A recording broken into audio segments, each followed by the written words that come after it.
बाली के एक luxury hotel का सन्नाटा।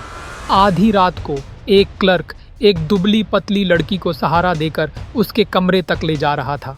लड़की इतनी कमज़ोर थी कि अपने पैरों पर खड़ी भी नहीं हो पा रही थी।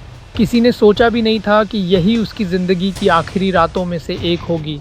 सुबह जब दरवाज़ा खटखटाया गया तो कोई जवाब नहीं मिला, और जब होटल स्टाफ अंदर दाखिल हुआ तो नज़ारा रोंगटे खड़े कर देने वाला था। 27 साल की कैरोलिना ज़मीन पर गिरी पड़ी थी, बेहोश, और कुछ देर बाद डॉक्टरों ने उसे मृत घोषित कर दिया।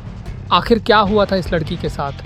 यह मौत किसी हादसे से नहीं बल्कि उसके अपने चुने हुए रास्ते से आई थी। एक खतरनाक जुनून जिसका नाम है फलाहारी डाइट।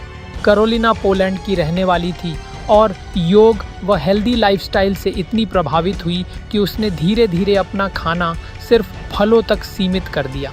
सोशल मीडिया पर वह फिट और खुश दिखती थी, लेकिन हकीकत थी कि उसका शरीर दिन ब दिन टूट रहा था।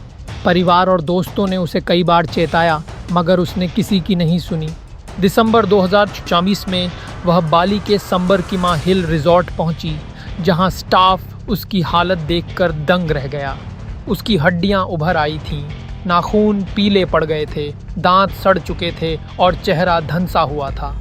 कर्मचारियों ने डॉक्टर दिखाने की सलाह दी, लेकिन कैरोलिना ने हर बार मना कर दिया।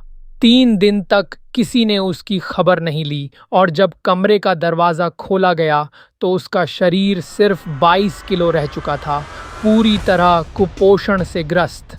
मेडिकल रिपोर्ट साफ कहती थी, गंभीर प्रोटीन की कमी, ऑस्टियोपोरोसिस और एल्ब्यूमिन की भारी कमी। कैरोलिना की मौत हमें यह सिखाती है कि सेहत के नाम पर चरम फैसले लेना खतरनाक हो सकता है। फलाहारी डाइट सुनने में शुद्ध लगती है, लेकिन इसमें न प्रोटीन है, न वसा, न आयरन और न ही विटामिन B12। जब शरीर थकान, कमज़ोरी और भूख न लगने जैसे संकेत देता है तो हमें उन्हें नज़रअंदाज नहीं करना चाहिए। सेहत का मतलब सिर्फ पतला या हल्का होना नहीं है, बल्कि संतुलन और पोषण पाना है। कैरोलिना की कहानी हमें यही चेतावनी देती है। सोशल मीडिया के ट्रेंड से प्रभावित होकर अपनी जान को दांव पर मत लगाइए। संतुलित आहार, संतुलित जीवन ही असली हेल्थ है, क्योंकि ज़िंदगी जीने के लिए है, उसे खोने के लिए नहीं।